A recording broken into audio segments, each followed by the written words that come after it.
आजको यस भिडियोमा हामी फ्रीमा .np डोमेन कसरी लिने त भन्ने बारेमा जानकारी दिन गइरहेका छौं। सुरु गरौँ आजको भिडियो। हामीले विभिन्न डोमेनहरु दिनको लागि विभिन्न साइटहरु हामी प्रयोग गर्न सक्छौं।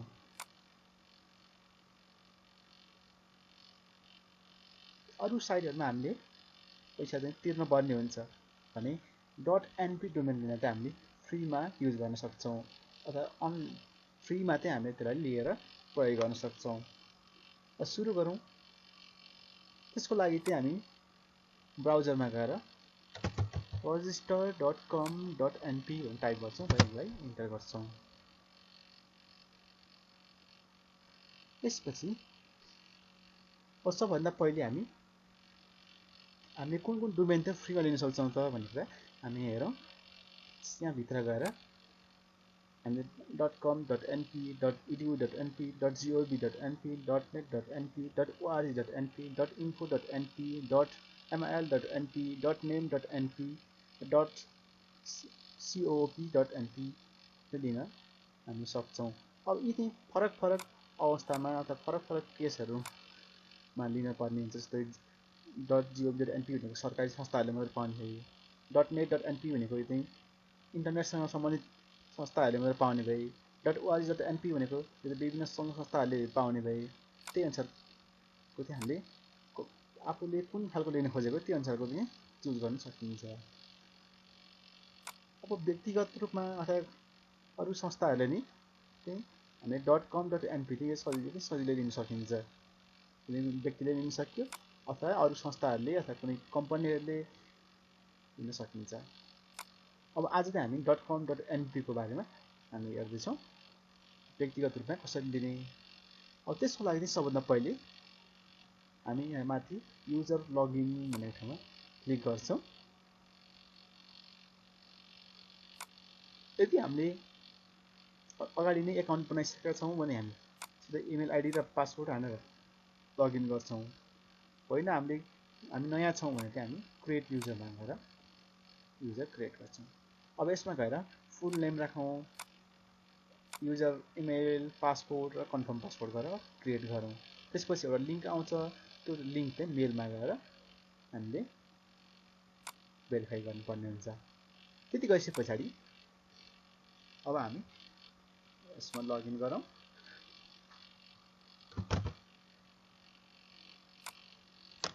त्यसपछि पासवर्ड राखौं। त्यसपछि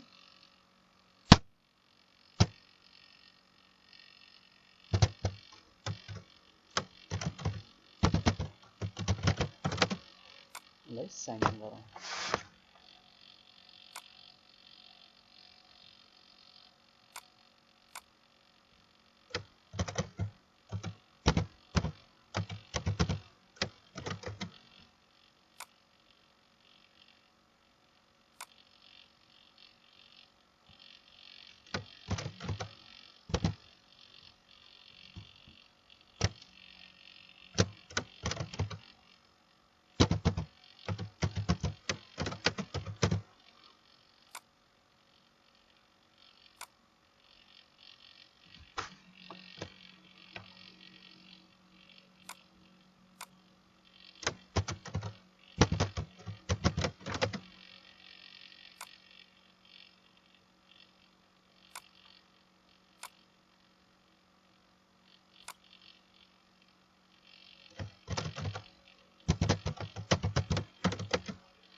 अब यस पछाडि हाम्रो ड्यासबोर्ड ओपन भइसकेको छ। अब हामीलाई नयाँ डोमेन चाहियो भने चाहिँ हामी एप्लाई न्यू डोमेन भनेको ठाउँमा गएर हामी यहाँ सर्च गर्न सक्छौँ। अब त्यो भन्दा नि पहिले हामी डट डोमेन लिन हामीलाई के चाहिन्छ त भन्ने कुरा चाहिँ यहाँलाई हेर्छौँ।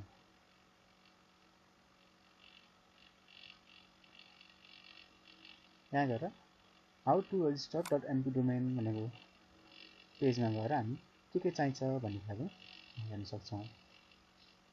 फर अफिसियल रिक्वेस्टको लागि के चाहियो र पर्सनको लागि के चाहियो त भन्दा नेप्लिज सिटिजनशिप और पासपोर्ट और ड्राइभिङ लाइसेन्स और voter card, non resident Nepalese ID card और Nepalese resident visa for foreign national भन्दा हामी यी मध्ये कुनै एउटा चाहियो र अर्को चाहिँ एउटा हामीलाई एप्लिकेसन चाहियो।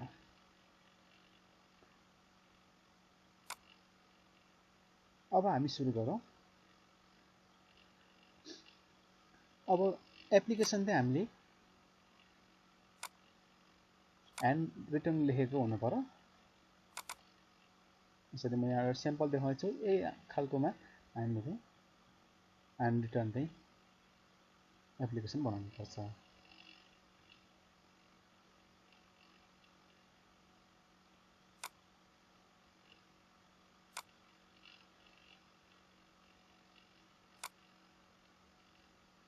यसरी लेख्न सकिन्छ।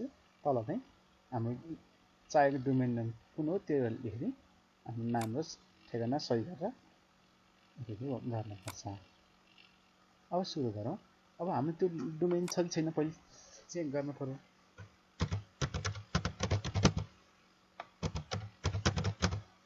डोमेन मात्र राख्ने, पछाडि .com.np अटोमेटिक छ, यसलाई सर्च गरौँ त्यो छ कि छैन।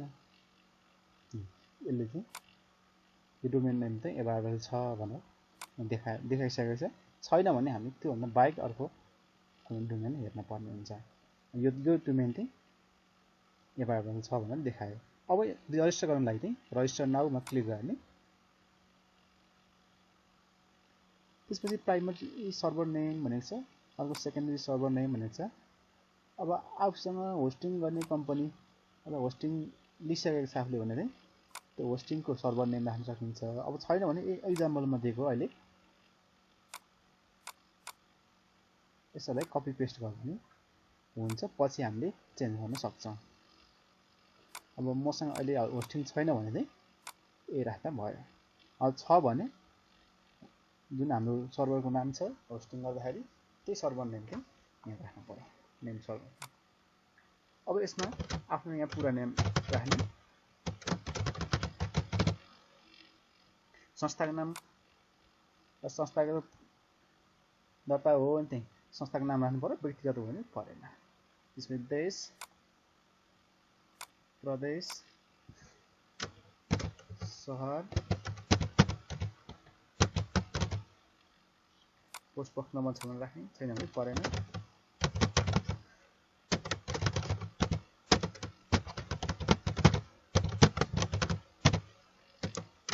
त्यसपछि एड्रेस राख्ने,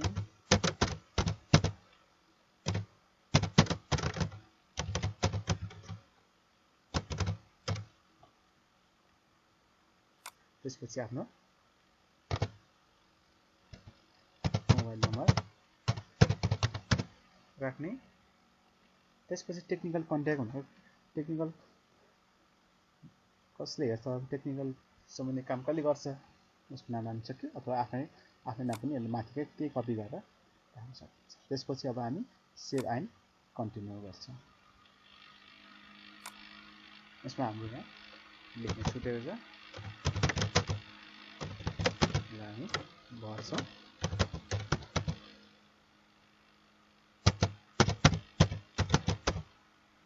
त्यसपछि फेरि हामी यसलाई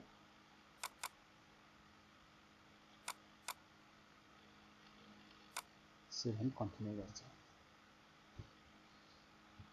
अब यसपछि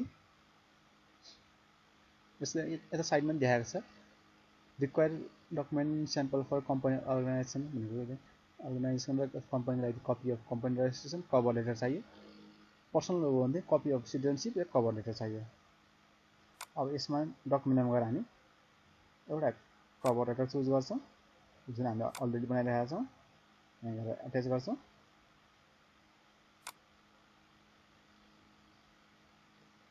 यहाँ गएर हामी यसलाई एट्याच गर्छौं यसलाई सेभ गर्छौं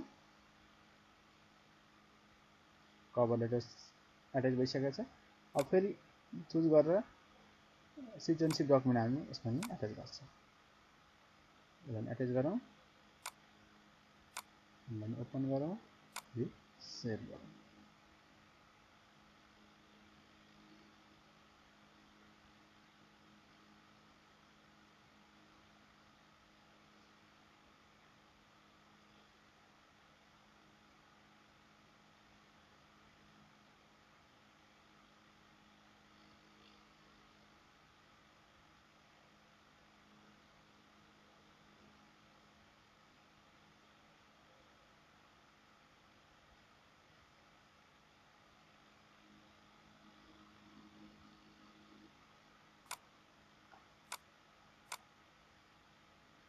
यसमा केही मिलेन फेरि हामी यसलाई अपलोड गर्छौं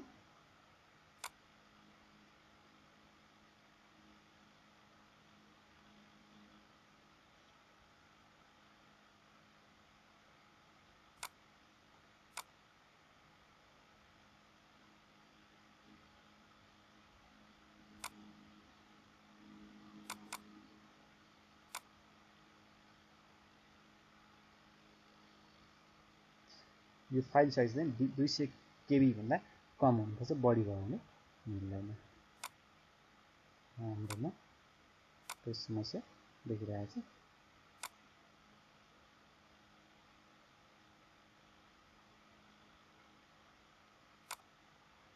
त्यसको प्रपर्टी हेर कति छ हामी 347 केबी भइरहेको छ यसलाई हामी पनि कम गर्छौं अनि त्यसपछि सुरु गर्छौं